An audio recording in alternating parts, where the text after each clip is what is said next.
Hi hello नमस्कार, तुमचं स्वागत आहे आणखीन नव्या एका ब्लॉगमध्ये. आणि आजच्या ब्लॉगमध्ये मी तुम्हाला केकची डिझाईन दाखवणार आहे. तर ही जी ऑर्डर होती आमच्या सोसायटीतून एका मुलीने मला दिली होती आणि हा कस्टमाइज केक आहे. तर तिने दिलेल्या डिझाईननुसार मी आज ही केकची डिझाईन बनवली आहे. आणि ॲक्च्युली बेकर्सकडं देताना हाच एक फायदा असतो की आपल्याला कस्टमाइज करून मिळतो. शिवाय आपल्या काही छोट्या मोठ्या डिटेल असतात त्या कमी जास्तसुद्धा करता येतात. तर अशा वेळी काय होतं ना, आपण जेव्हा केकची डिझाईन करतो, फिनिशिंग करतो, बऱ्याच लोकांना असं वाटतं की होम बेकर जे असतात ते जास्त पैसे घेतात. बाहेर अर्धा किलोचे 200-250 असे रेट असतात दुकानांनी. पण मला एकच सांगायची इच्छा आहे की आपण इथं होम बेकर्सकडे देतो तेव्हा आपल्याला प्रत्येक गोष्टीची एक क्वालिटी असते, क्वालिटी मिळून जाते. किंवा एखाद्या गोष्टीची गॅरंटीसुद्धा असते की याच्यामध्ये कलर हाताला लागणार नाही. किंवा मग ही आपण सांगताना सांगू शकतो की मला कलर कमी हवेत, क्रीम कमी हवे, जास्त हवे, हे सगळ्या गोष्टी आपण इथं क्लिअर करू शकतो. त्यासोबत इथं हायजेनिकचं खूप मोठी काळजी घेतली जाते. आणि त्यामुळे मी नेहमीच सांगेल की बाहेर पैशाला व्हॅल्यू देण्यापेक्षा आपण क्वालिटी आणि हायजीनला जास्त व्हॅल्यू दिली पाहिजे. आणि त्यासोबत जेव्हा होम बेकर्सकडं आपण एखादी डिझाईन किंवा केक बनवायला देतो तर तिथेसुद्धा आपण जेवढी डिमांड करतो त्यापेक्षा थोडंफार आपल्याला नेहमीच जास्त क्वांटिटी मिळते. तर हे जाऊन तुम्हाला पुढे कळेलच मी असं का म्हणते. आणि हे दरवेळेला होतं, माझ्याकडून नाही तर हे प्रत्येक बेकर्सकडून थोडंफार जास्तच मिळतं, याची मला गॅरंटी आहे. तर तुम्ही जे बाहेरचे 200-250 रुपयाचे केक खाता त्यामध्ये हायजीन तर बिलकुल नसतो. शिवाय तुम्ही त्याची गॅरंटी पण देऊ शकत नाही तो कधी बनवलेला असतो. कारण की आजकाल काय होतं, केकच्या शॉपवर केक येतात आणि केक 2 दिवस झाला तो रिटर्न पाठवला असं सांगतात. पण रिटर्न पाठवल्यानंतरसुद्धा तो केक तुम्हाला शिळा भेटत नसेल, हे कशावरून? आजकाल केकवरची क्रीम काढून त्याला नवीन क्रीम लावून वेगळ्या डिझाईन करून हा पुन्हा केक शॉपवर येत असतो. आणि त्यामुळे आपण कोणत्याच गोष्टीची गॅरंटी देऊ शकत नाही आणि हा खेळ आपल्या जीवाशी खेळला जाऊ शकतो.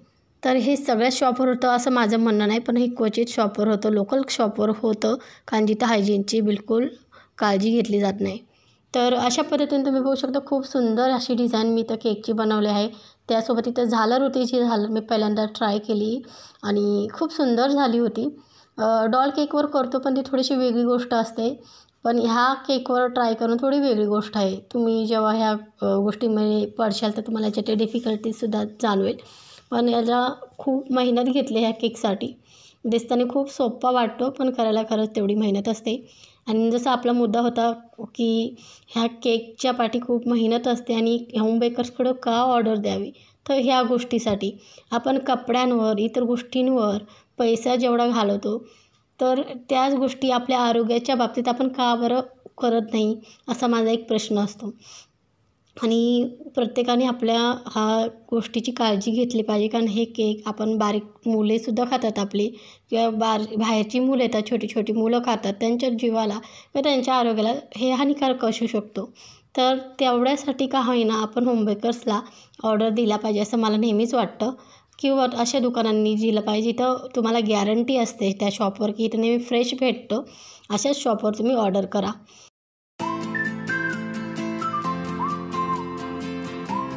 तर माझ्या बाबतीत म्हणशाल तर मी जेव्हा केकची ऑर्डर येते तेव्हाच त्याचे साहित्य घेऊन येते. मी अगोदर कधी साहित्य आणून ठेवत नाही तेवढ्यासाठी, कारण त्याचे खराब व्हायचे चान्सेस पण जास्त असतात आणि त्याचा यूज पण तेवढं झाला पाहिजे. कारण मी रेग्युलर फार जास्त काही ऑर्डर घेत नाही. तर ह्या अशा कस्टमाइज असतात तेव्हाच मी ऑर्डर घेते. त्यामुळे जेव्हा गरज लागेल तेव्हाच ते साहित्य फ्रेश फ्रेश घेऊन येते. तर तेवढी काळजी मी एक घेते. आणि कलरच्या बाबतीत मला फार कलर्स वापरायला आवडत नाही, म्हणून कलर फार कमी आणि लाईट दिसत असतात माझ्या केकमध्ये तुम्हाला. क्वचित कस्टमरची डिमांड असेल तेव्हाच त्या कलर्स यूज केला जातो आणि तोसुद्धा तुमच्या हाताला लागणार नाही याची काळजी मी नक्की घेते. तर चला, आजची इन्फॉर्मेशन तुम्हाला कशी वाटली आणि आजची केकची डिझाईन ही तुम्हाला आवडली का? आवडली असेल तर माझ्या चॅनलला लाईक आणि शेअर सबस्क्राईब करायला नक्की विसरू नका. आणि हो, हा चॉकलेट केक आहे त्यामुळे याची रेट मी 350 घेतलेला आहे आणि कस्टमाइज आहे शिवाय हा केक. तर तुम्ही पुढे जाऊन बघू शकता. अर्धा किलोचा हा केक ऑर्डर केला होता आणि ते साधारण किती ग्राम भरला हे तुम्हाला साधारण कळेल ह्या ह्याच्यावरून. तुम्ही बघू शकता 803 ग्राम भरला आहे, म्हणजे अर्धा किलोला जवळजवळ 200 ग्राम वर भरलेला आहे. तर मी जसं तुम्हाला म्हटलं की होम बेकर्स हे नेहमीपेक्षा थोडंफार जास्त देतात आपल्या कस्टमरसाठी आणि एवढ्या विश्वासाने आपल्याकडं केक ऑर्डर करतात त्यासाठी. तर चला भेटूया नव्या ब्लॉगसोबत. तोपर्यंत बाय बाय. काळजी घ्या.